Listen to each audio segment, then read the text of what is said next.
నమస్తే, welcome to NSTV news. ముందుగా ముఖ్యాంశాలు. సివిల్ సప్లై హమాలీ యూనియన్ ఆధ్వర్యంలో చేపట్టిన సమ్మె ఆదివారం 5వ రోజుకు చేరింది.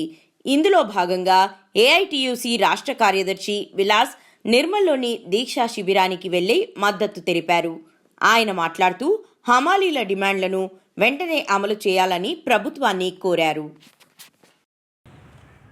ఈరోజు తెలంగాణ రాష్ట్ర సివిల్ సప్లై హమాలీ అందరూ కూడా నిరవధిక సమ్మెకు పిలుపునివ్వడం జరిగింది. దానికి మా నిర్మల్ జిల్లా రేషన్ డీలర్స్ అసోసియేషన్ తరఫున వారికి పూర్తి స్థాయిలో మా మద్దతును తెలపడం జరుగుతుంది.